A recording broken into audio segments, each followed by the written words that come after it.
Praise the Lord. आप सबको जय मसीह की। मैं परमेश्वर का धन्यवाद देता हूं आज की सुबह दिखाने के लिए। एक और दिन परमेश्वर ने हम सबके जीवन में जोड़ दिया। हम परमेश्वर को कोटि कोटि धन्यवाद दें। मैं क्षमा चाहता हूं क्योंकि कल मेरी तबीयत थोड़ी ख़राब हो गई थी, फीवर हो गया था, इसलिए मैं कल वीडियो नहीं बना पाया।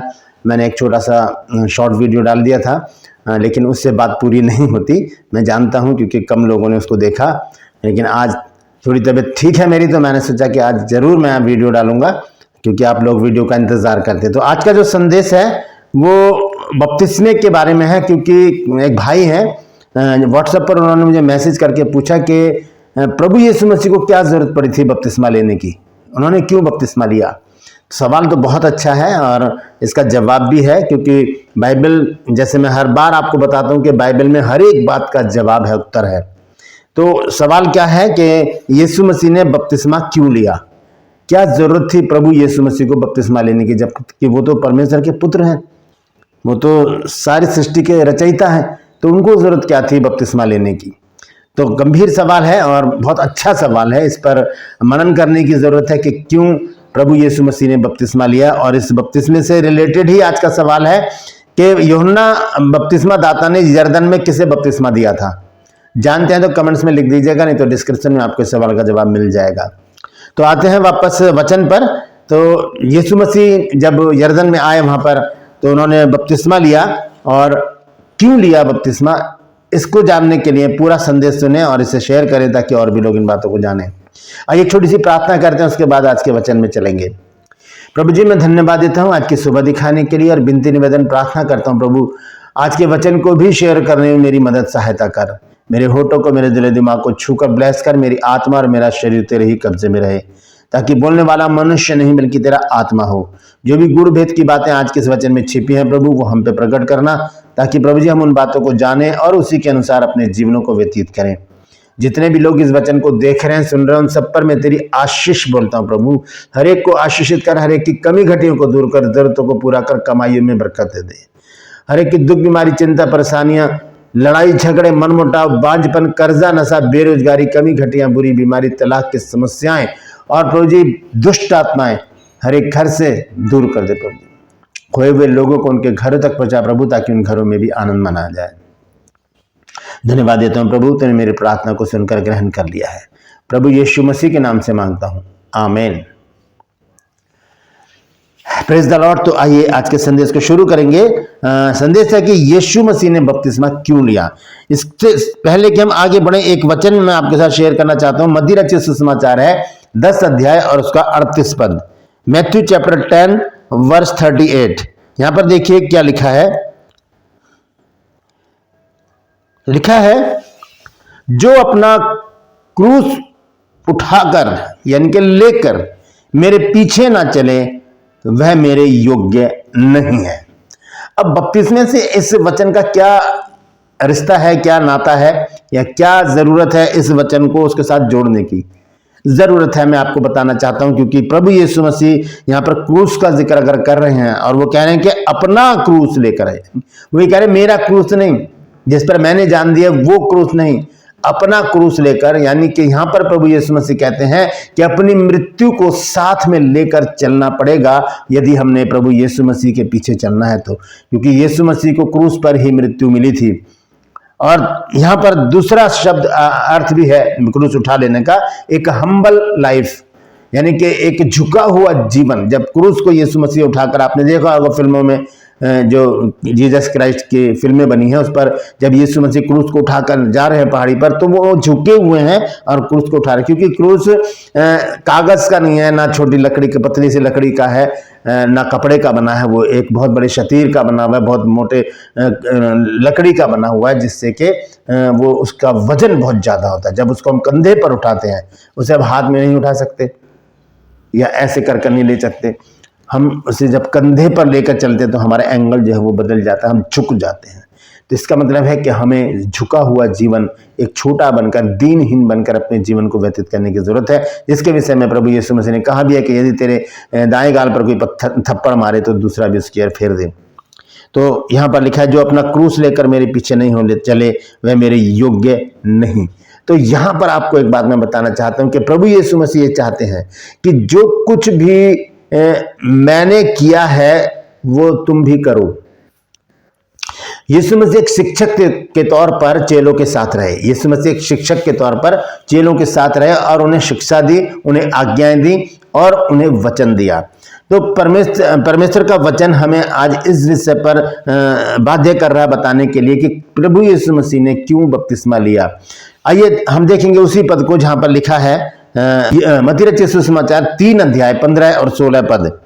तो यहां पर देखें, यीशु ने उसको उत्तर दिया कि अब तो ऐसा ही होने दे, क्योंकि हमें इसी रीति से सब धार्मिकता को पूरा करना उचित है। तब उसने उसकी बात मान ली। किसने? यूहन्ना ने।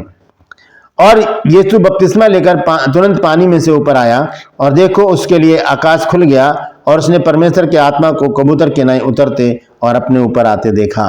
पहला सवाल यह है कि प्रभु यीशु मसीह ने बपतिस्मा क्यों लिया। दूसरा सवाल यह है प्रभु यीशु मसीह ने उपवास क्यों रखे। प्रभु यीशु मसीह ने प्रभु भोज क्यों लिया। ये सवाल है। प्रभु यीशु मसीह को इन चीजों की जरूरत नहीं थी, लेकिन प्रभु यीशु मसीह चेलों के जरिए पूरे संसार को एक संदेश देना चाहते थे। वो ये चाहते थे कि जैसा मैं करके दिखा रहा हूं वैसे ही तुम करो। अब मान लीजिए कि यीशु मसीह आज्ञा देते कि बपतिस्मा लो और खुद नहीं लेते, तो कहते लोग, ऐसे भी लोग हैं जो आर्गुमेंट करते हैं इन बातों पर और कहते हैं कि खुद ने तो लिया नहीं और हमसे कह रहे हैं। पास्टर लोगों से भी ऐसी बात करते हैं लोग। तो प्रभु यीशु मसीह को भी नहीं छोड़ते। वो कहते खुद ने तो लिया नहीं और हमें शिक्षा दे रहे हैं कि बपतिस्मा ले लो। हो सकता है जैसे थोमा और यहूदा इस्करियोती जैसा और कोई भी चेला होता वो ऐसा सवाल कर देता। थोमा ने सवाल किया था यीशु मसीह से कि जब तक मैं पंजर में उंगली ना डाल लूं तब तक मैं कैसे जानूं कि वो प्रभु यीशु है। तो इसी तरह से ये सवाल उठ सकता था कि जब उसने तो बपतिस्मा लिया नहीं तो हमें बपतिस्मा लेने के लिए क्यों बोल रहा है वो। तो प्रभु यीशु मसीह ने वहां पर बपतिस्मा लिया और सिखाया कि अब तुम्हें भी ऐसे ही बपतिस्मा लेना है। बपतिस्मे का अर्थ है शुद्ध मन से परमेश्वर के वश में हो जाना, अपने पापों से फिरकर बपतिस्मा लेना। और बपतिस्मे में जब हम पानी में जाते हैं, डूब जाते हैं, जब बाहर निकलते हैं तो हमारी जो भी कुकर्म है, जो भी हमारे गंदे काम है, जो भी हमारी पिछली जिंदगी है वो उसमें डूब जाती है। और हम जब बाहर आते हैं तब हमारा नया जीवन होता है, क्योंकि संत पौलुस ने कहा है कुरिन्थियों की पत्री में कि अब जो प्रभु यीशु मसीह में वो नई सृष्टि है, पुरानी बातें बीत गई, देखो सब नई हो गई। जो अब यीशु मसीह में है वो नई सृष्टि है। तो यीशु मसीह ने बपतिस्मा इसलिए लिया क्योंकि वो हमें सिखाना चाहते थे। और भी कुछ बातें हैं जो मैं आपके साथ शेयर करना चाहता हूं। जब हम पढ़ते हैं लूका रचित सुसमाचार 22 अध्याय उसका 19 पद, तो देखिए यहां पर भी कुछ बात है जो हमें सीखनी चाहिए।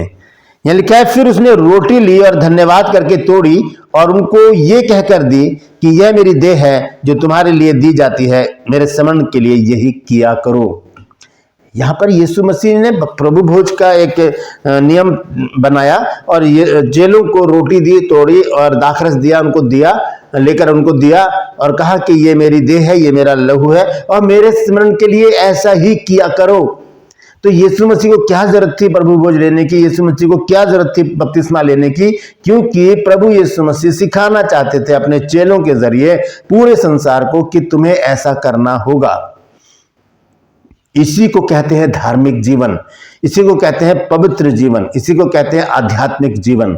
यीशु मसीह ने ऐसा ही जीवन जिया। यीशु मसीह ने कभी किसी के साथ बैर भाव नहीं रखा, किसी को गाली नहीं दी, किसी को थप्पड़ नहीं मारे, किसी को चैलेंज नहीं किया, किसी के साथ दुर्व्यवहार नहीं किया। यीशु मसीह एक साधारण जीवन जीते रहे, आगे बढ़ते रहे और अपने वचन का प्रचार करते रहे, लोगों को भला चंगा करते रहे और एक दिन लोगों ने ही उनको क्रूस पर चढ़ा दिया। तो यहां पर हम देखते हैं यीशु मसीह प्रभु भोज को भी एक्सेप्ट करते हैं। फिर जब हम देखते हैं यूहन्ना की पत्री, यूहन्ना रचित सुसमाचार 13 अध्याय का 14 पद, तो देखिए यहां पर प्रभु यीशु मसीह कुछ सिखा रहे हैं चेलों को। यूहन्ना 13 अध्याय का 14 पद में जब हम पढ़ते हैं, लिखा है यदि मैंने प्रभु होकर तुम्हारे पांव धोए तो तुम्हें भी एक दूसरे के पांव धोना चाहिए। यहां पर छोटा सा संदर्भ है कि प्रभु यीशु मसीह ने क्या किया, अंगोछा लिया, अपने कमर में कसा और चेलों के पांव धोने लगे। पतरस ने कहा मुझे पांव धोने की जरूरत नहीं, मैं नहीं चाहता कि तू मेरे पांव धो। यीशु मसीह ने कहा नहीं, ऐसा होना चाहिए, क्योंकि यहां लिखा है यदि मैंने प्रभु और गुरु होकर तुम्हारे पांव धोए तो तुम्हें भी एक दूसरे के पांव धोना चाहिए। और देखिए 15 में क्या लिखा है, क्योंकि मैंने तुम्हें नमूना दिखा दिया है कि जैसा मैंने तुम्हारे साथ किया तुम भी वैसा ही किया करो। यहां पर नमूने की बात कर रहे हैं, एक एग्जाम्पल दे रहे हैं प्रभु यीशु मसीह। प्रभु यीशु मसीह एक आदर्श देकर जा रहे हैं कि ऐसा ही तुमको करना है। लिखा है कि क्योंकि मैंने तुम्हें नमूना दिखा दिया है कि जैसा मैंने तुम्हारे साथ किया है वैसा ही तुम भी किया करो। तो जैसा यीशु मसीह ने बपतिस्मा लिया है वैसा ही हमको भी बपतिस्मा लेना है। जैसा प्रभु यीशु मसीह ने प्रभु भोज लिया है वैसा ही प्रभु भोज हमको भी लेना है। जैसा प्रभु यीशु मसीह ने पांव धोए वैसे ही हमको भी पांव धोने हैं। जैसा प्रभु यीशु मसीह ने अपने आप को क्रूस पर चढ़ा दिया वैसे ही हमको भी प्रभु यीशु मसीह के लिए क्रूस पर चढ़ जाने के लिए तैयार रहना है। और अंत में प्रभु यीशु मसीह ने क्या कहा, आइए देखेंगे, उसके बाद मैं समाप्त करूंगा। मत्ती रचित सुसमाचार उसका 28 अध्याय और उसकी 18, 19 और 20 आयत। यह लिखा है, प्रभु यीशु मसीह चेलों से कह रहे हैं जी उठने के बाद।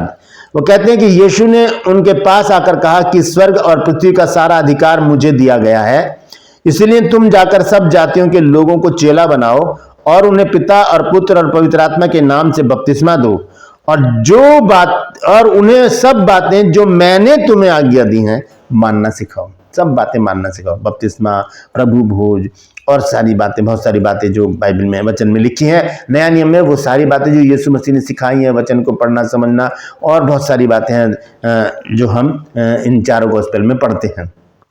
लिखा है 20 आयत में, और उन्हें सब बातें जो मैंने तुम्हें आज्ञा दी है मानना सिखाओ, और देखो मैं जगत के अंत तक सदैव तुम्हारे साथ हूं। अगर हम ऐसा करेंगे दोस्तों तो प्रभु यीशु मसीह सदैव हमारे साथ रहेंगे। Praise the Lord. मैं समझता हूं कि ब्रदर को अपने सवाल का जवाब मिल गया होगा कि सवाल था कि यीशु मसीह ने बपतिस्मा क्यों लिया। क्योंकि यीशु मसीह एक नमूना दिखाना चाहते थे कि जैसा मैंने किया है वैसा ही तुम भी किया करो। Praise the Lord. परमेश्वर इन वचनों के द्वारा हम सबको आशीष दे। यदि आज आपने कुछ नया सीखा है तो कमेंट्स में जरूर लिखिए और इस वचन को शेयर कीजिए ताकि और भी लोग इन बातों को जान सके। ग्रुप में आज का सवाल है कि यूहन्ना ने यरदन नदी में किसको बपतिस्मा दिया था? जानते हैं तो कमेंट्स में लिख दीजिए, नहीं तो डिस्क्रिप्शन में आपको इस सवाल का जवाब मिल जाएगा। और अगर आप गिटार सीखना चाहते हैं फ्री में तो डिस्क्रिप्शन में एक मेरा बेटे का चैनल है जिसका नाम है मैसी विद गिटार्स, उसे क्लिक कीजिए और उस चैनल को सब्सक्राइब कीजिए और बेल आइकन को दबाइए ताकि हर एक वीडियो प्रतिदिन आपके पास पहुंचे। आप फ्री में गिटार सीखकर अपने चर्च में एक अच्छे आराधक बन सकें। और ये मेरा नंबर है, अगर आप चाहते हैं हमारे बाइबल कॉलेज की बुक्स परचेज करना तो इस नंबर पर मुझे व्हाट्सअप मैसेज कीजिए और लिखिए कि मुझे आपकी पुस्तकें चाहिए। उसी समय आपको पूरी जानकारी दी जाएगी। Praise the Lord. मैं आपसे गुजारिश करता हूं मेरे इन चैनल को सब्सक्राइब कीजिए, बेल आइकन को दबाइए ताकि नोटिफिकेशन आपके पास पहुंचे, नया वीडियो नई जानकारी बिना व्यवधान बिना रुकावट के आपके पास पहुंच जाए। मेरे वीडियोस को लाइक कीजिए और शेयर कीजिए और कमेंट्स बॉक्स में आकर मुझसे जरूर बातचीत कीजिए। Praise the Lord. आज के लिए बस इतना ही, फिर मिलूंगा एक नए संदेश के साथ एक नया वीडियो लेकर। तब तक के लिए मुझे इजाजत दीजिए, लेकिन अपना और अपनों का ख्याल रखिए और इन बातों को याद रखिए कि यीशु मसीह ने जो कुछ भी करके दिखाया वो हमें सिखाया है कि हम भी वैसा ही करें। Praise the Lord. परमेश्वर आप सबको आशीष दे।